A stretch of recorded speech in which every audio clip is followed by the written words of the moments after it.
Time for a little bit more common knowledge here on the channel, where I'm going to show you 10 common Magic the Gathering cards, and we'll talk together. Well, I guess mostly just me to you, but you'll be here, and you're here now, right? We'll talk about whether these cards are any good in the Pauper format or not.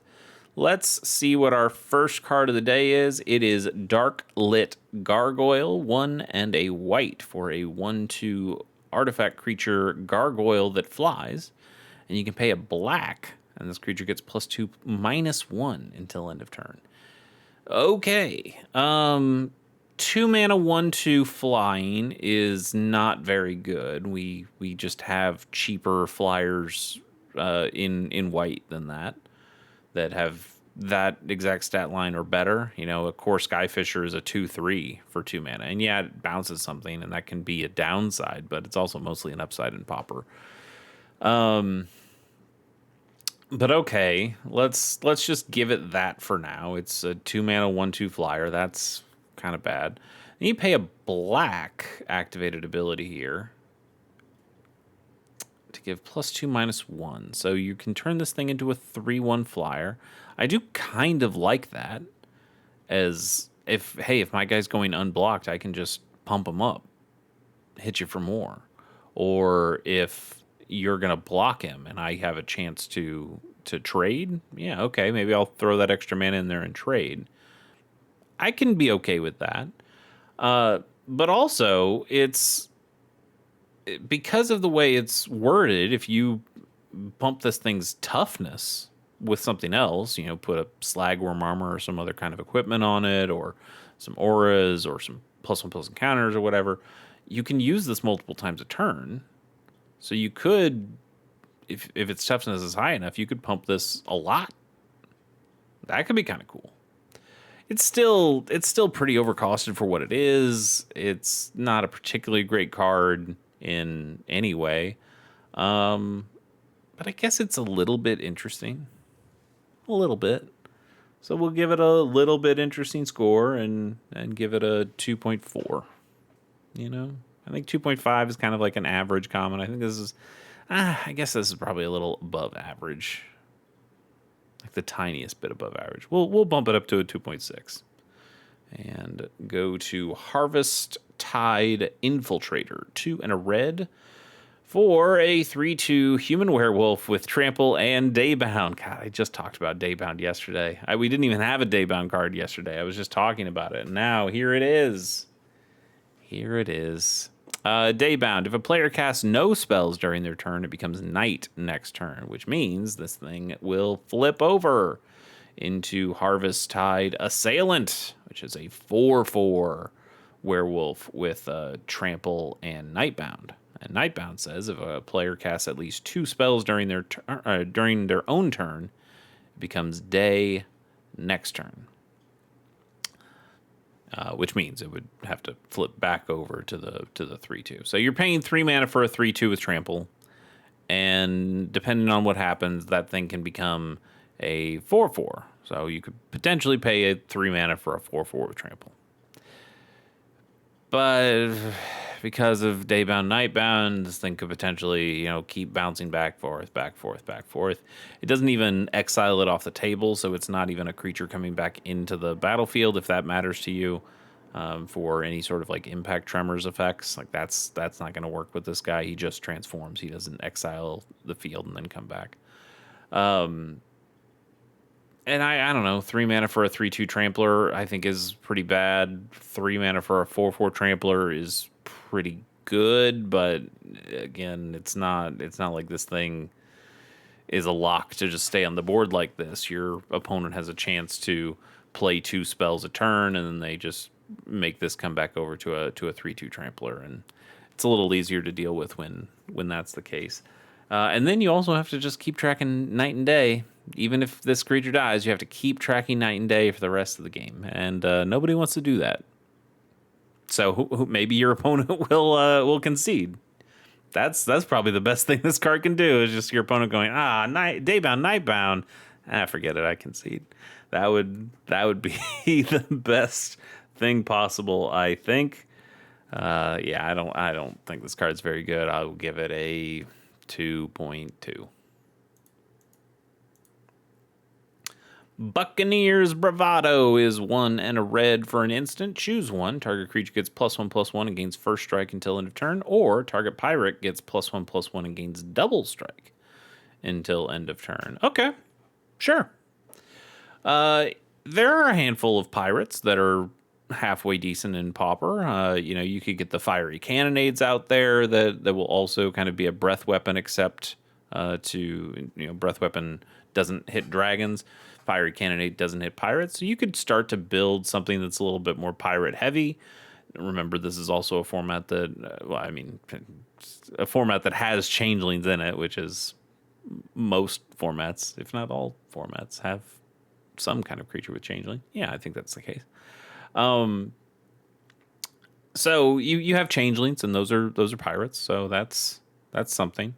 It's nice that it still works on creatures that aren't pirates. It still gives you something. It gives you a +1/+1 in first strike. That's pretty terrible for 2 mana, but 2 mana for a +1/+1 in double strike is really good. So you kind of balance it out a little bit there.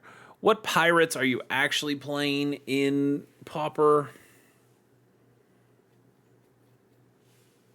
I don't know.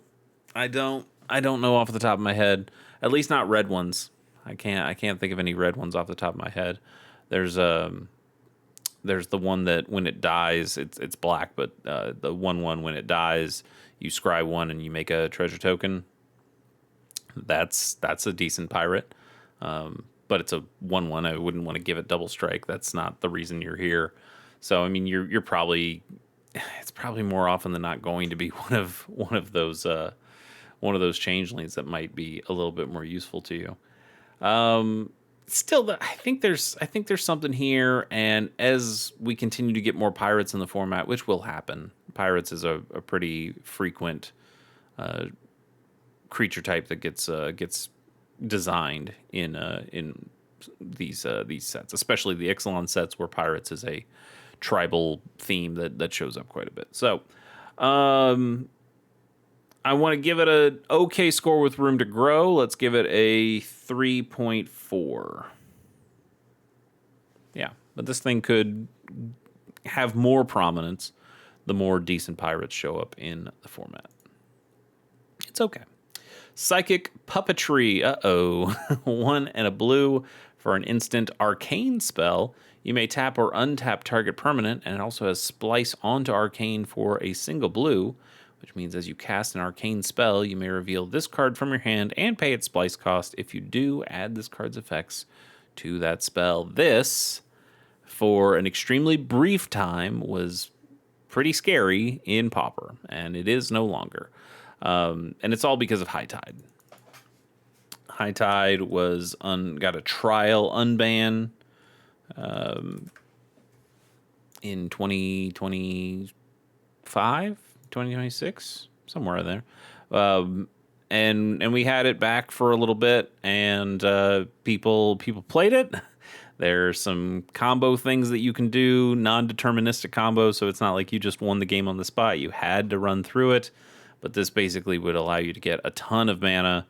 You see that it's been rebanned in Pauper, but then you could play a number of these Kamigawa spells that would draw you cards and untap permanents, so then you could untap lands, and then you can tap more lands, and because High Tide is there, the lands are tapping for more mana, and you can keep this, not exactly a loop, but you can keep this thing going for a while. And then either you brick and maybe you get to do it next turn, or the opponent gets one turn to potentially stop you, or you are able to finally get it or make the thing work enough to win the game, and then you win the game. The problem was it was causing these 10-minute turns, 15-minute turns that would just keep going on and on. You wouldn't even know if, hey, did I win? I don't know. We gotta kind of play it out, and it's really boring and long to play out. So we rebanned High Tide, which I think was the right decision. And when we did that, this went from being a good card that got played, you had to play 4 of in that deck, to going like, yeah, we don't have to care about this card anymore. So it can potentially still be useful. 2 mana to untap. You're probably going to be untapping, not tapping a permanent. But I suppose at instant speed, you could tap down an opponent's creature and, stop them for a turn. But mostly you're going to be using this for some kind of untapping shenanigans. You could untap a dual or a Ravnica bounce land that taps for 2, or a land that has a bunch of wild growths or utopia sprawls on it, so it's making more mana. Maybe you're netting more mana. If you have other arcane spells, you can splice this for even cheaper, and now you could still potentially do it without High Tide, but it's even worse without High Tide, and so you're not going to play this card. We had a small window where we could, and it's gone now, and we're okay. In fact, we're better off. So even though it's a Kamigawa card, and you know how I feel about that, we're going to give this thing a 2.5 and stop thinking about it. And go to Torpor Dust, 2 and a hybrid Dimir for a enchantment aura that it has flash and enchants a creature, and gives enchanted creature -3/-0. 3 mana to give a creature -3/-0 is steep.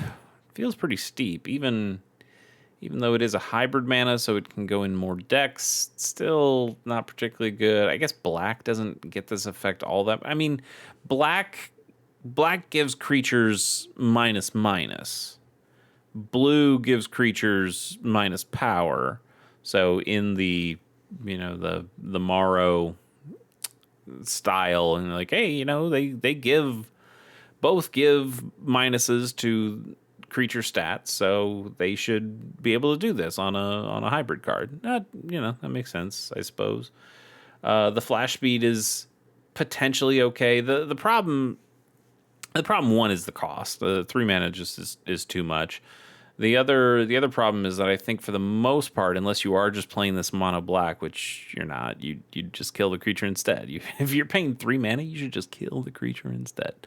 But in blue, you're going to play something like Humbling Elder in the fairies decks that can come in also at flash speed, give a creature a creature an opponent controls -2/-0, which isn't as much, and it only lasts for a turn, but it's still, that happens, and now you've got a creature on the board which also can swing in and flip into a ninja when you need it to. So those just have a little bit more utility than an aura. I like a flash aura. It starts to get around some of the problems with auras. But the cost is too great here, and the effect isn't really good enough. So you're really getting bitten on both sides on that one. I don't particularly like it. I will give it a 1.8. Yeah, for that mana cost, I think you got to go into the ones. It's pretty terrible. Thundersteel Colossus, 7 mana for a 7/7 artifact vehicle with trample and haste, and it crews for only 2. So that's kind of cool. Now, it does cost 7 to get on the board.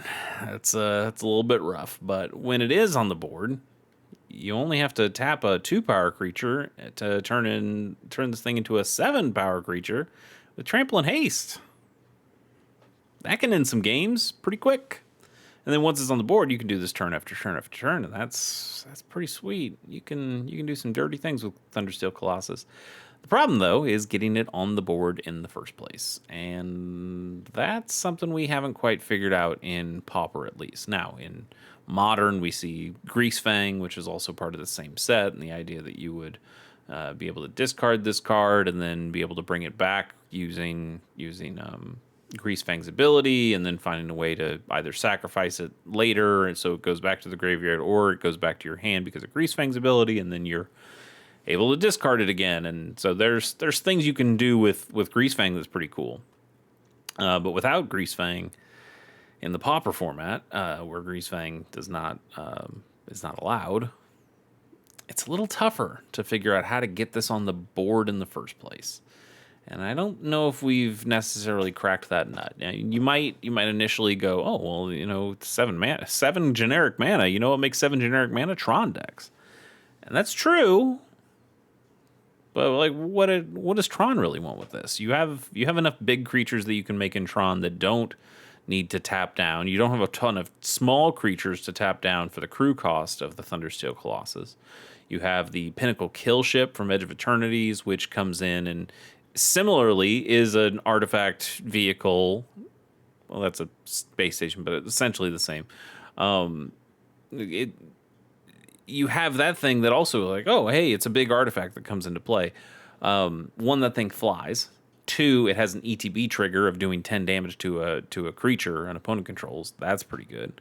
And then it also, because of the station thing, once you station it fully, unlike a vehicle that continues to need to be crewed turn after turn after turn, once something's fully stationed, it just becomes the artifact creature. So the Pinnacle Kill Ship just ends up being a whole lot better than the Thundersteel Colossus in basically every way. And we weren't playing this in Tron before Pinnacle Kill Ship either, so it's not like this thing lost its spot. It never had a spot to begin with, and the Pinnacle Kill Ship was good enough that it found a spot. This is just not a very good card. I guess it probably was a pretty decent bomb in limited that you once you had the mana to cast this thing and getting a tiny creature out there to crew it was probably not that terrible, or at least it led to your opponent trying to remove your little creatures so they can't crew this guy. Yeah, there's some interest there, but it's not a very good card, and I'm not going to give it a very good score, despite how much I like it, but I like it because of the Greasefang qualities to it. We'll go for a 2.3.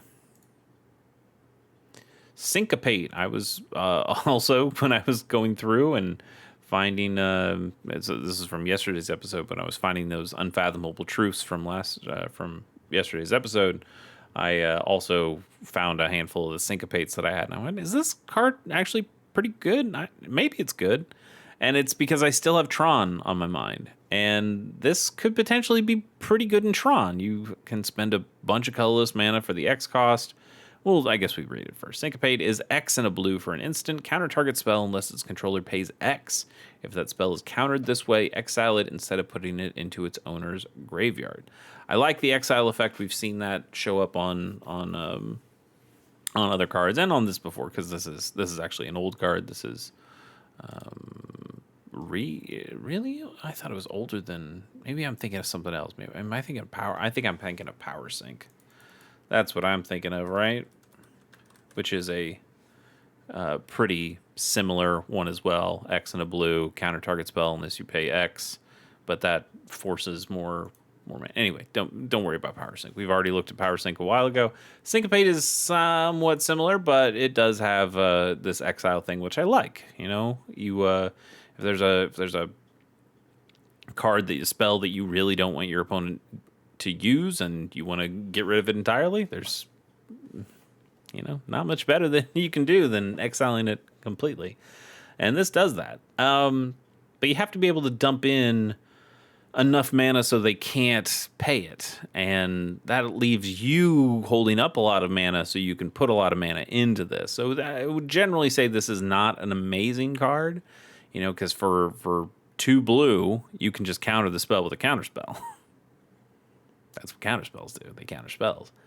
And that's, cheaper. But the counterspell doesn't exile. And if you're a Tron deck and you have gobs of colorless mana, maybe you can make something like this work. It's still probably not. You just have... The Tron decks probably don't even want to play the counterspells like this. And you're probably fine without it. But I think it's interesting. I did end up grabbing the copies that I had in my bulk box and put them into my normal box and thought, I don't know. Maybe it's nice to have these just on the off chance. Still a counterspell. Still have to give it a halfway decent score. I think we can go for a 3.5 and move on. Devious Cover Up 2 and double blue for an instant. Counter target spell. If that spell is countered this way, exile it instead of put it in its own graveyard. Uh-oh. You may shuffle up to 4 target cards from your graveyard into your library. All right, well, good case study here. Is Syncopate better, or is Devious Cover-Up better? Obviously Syncopate is more flexible with that X cost. You can pay, this could kind of just be not a mana tithe exactly, but it could be a mana leak. Could be kind of a mana leak. Or mostly a force spike, like a more expensive force spike, but you can use it force spike wise. If your opponent's all tapped out, you play Syncopate and you only throw one into the X. Then that spell's completely gone. All right, sure. You're always paying 4 for Devious Cover Up, and 2 of that 4 is double blue. So you're paying a whole counter spell plus 2 more mana. And what are you really getting out of it? Well, you still counter the spell, so that part's the same. You still get the exile that you would get from Syncopate, and that's okay. Sure, we just talked about why that can be good. And then being able to shuffle 4 target cards from your graveyard into your library is potentially okay. Sometimes bad. Like sometimes you don't want that if you're in like Blue Terror or something and you're trying to keep cards, especially instants and sorceries in your graveyard. But also there's things that you might want to put back so you can draw them again. And that can be okay.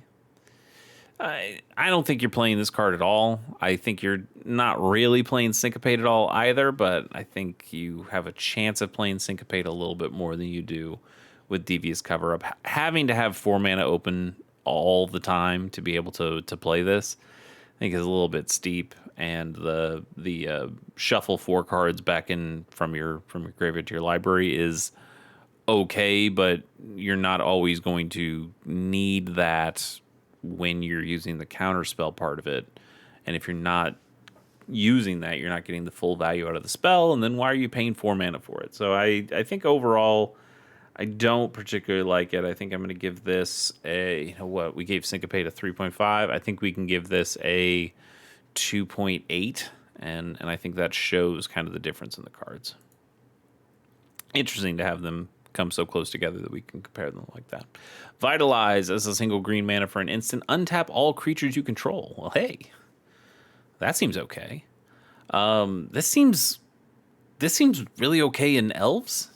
I guess Elves doesn't want to have that many non-creature spells because they're Winding Ways and your Lead the Stampedes aren't going to work as well. But this seems pretty good in a deck that's all about, what if I untap my Priest of Titania to make a ton more mana? What if I untap my Arbor Elf and Llanowar Elves and things like that to make just tons and tons of mana? And Vitalize gives you all your creatures back? That seems all right. I can't see this really being played anywhere else. I guess you can use it as a defensive option and surprise block your opponents, but that's pretty niche. I think it really is. Hey, I've got all these mana dorks. I've got all this way of making mana with tap abilities, and now I can pay a single mana and get more of those untap abilities. That's pretty good. But I think the usefulness of Winding Way and the usefulness of Lead the Stampede would generally have me feeling like I shouldn't play this because I want to get more of the value out of those cards, which are incredibly good. And this is good, but I already have plenty of ways of untapping my creatures, the Kyrian Rangers and things like that in those decks. Still, maybe something to consider in Elves. Maybe even try out. I'm not sure if people have tried it out before. I bet they have, but I don't know. Might be worth another look. I will give this a 3.4. And I think we're on our final official card of the day. It's Diregraph Horde 4 and a black for a 3/4 zombie. When this creature enters, create 2/2 black zombie creature tokens with Decayed. When you do, exile up to 2 target cards from graveyards. All right, that's a lot of stuff. So for 5 mana, you're getting a 3/4 and 2 2/2s, and they've got Decayed, so that means they both can't block, and when they attack, they sacrifice themselves at the end of combat. So 2 temporary 2/2s. And you get to exile up to 2 target cards from graveyards. So that can also be useful. Graveyard Hate's always welcome in the Pauper format. Man,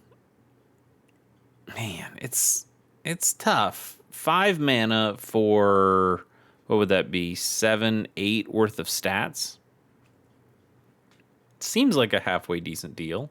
And if you're able to blink this, then that can get you a lot of value. Both making the zombie tokens and also exiling the cards. Like, those can be pretty useful things. Is it good enough that you're going to go to the effort of finding a way to cast this 5 mana guy that is just vanilla? It is a vanilla 3/4 after it's on the board, and those tokens do go away with Decayed, so it's not like those are permanent additions either. I think you can make a halfway decent argument on either side, but the better argument's going to be for this card is not good enough to see play in Pauper, and I would have to agree with that. It just really isn't, but it's a little bit interesting. I think we can go as high as a 2.7. Yeah, I think we could go 2.7. Let's do a bonus card. Call it a day. We will end with Rose Thorn Acolyte for 2 and a green. You get a 2/3 elf druid that can tap for 1 mana of any color. But it also has this adventure side. For a single green mana, you get Seasonal Ritual, which is a sorcery adventure, which adds 1 mana of any color. Hey, it's kind of similar. So this thing filters. The adventure side filters, which is kind of cool, I guess. And it is a form of card advantage because this is 2 spells in 1. And later in the game, you can cast the creature spell, the 3 mana 2/3, and or you could eschew this thing entirely and just say, hey, I want this 3 mana 2/3. I think a 3 mana 2/3 mana dork is pretty bad, even if it can make mana of any color. I think that's still pretty bad. The early filter makes it better, but I still don't think it's very good. And even though it's 2 spells in 1 card, I think both the spells are kind of bad. We've got a Conduit Pylons that can do this, Prophetic Prisms that can do this. I suppose it is an elf, and elf decks will sometimes like to play other colors, so they can play some counter spells or Distant Melody to draw a ton of cards, or blue blasts or red blasts if they're playing against specific color decks. So sometimes they'll appreciate the filtering or appreciate being able to add a mana of any color. They have some ways of doing that, and I think those ways are more efficient than Rose Thorn Acolyte, but I guess it's something to consider. This being an elf did give it life in a way that if it was a human druid or a I don't know, brushwag, whatever, it would be not worth talking about at all. But because it is an elf, I think you at least do have to give it a tiny bit of consideration. I'm still positive that those decks have all the fixing they need already. They don't need a card like this, but I will still end up giving this thing a 2.9 to say, yeah, okay. It does potentially work in the one deck that might want it, and it could do okay there. That is all we've got. Tomorrow, right? Tomorrow? I don't know. Is this the end of the week, or do we have one more? Who knows? I will see you on the next episode, whenever that may be. Bye.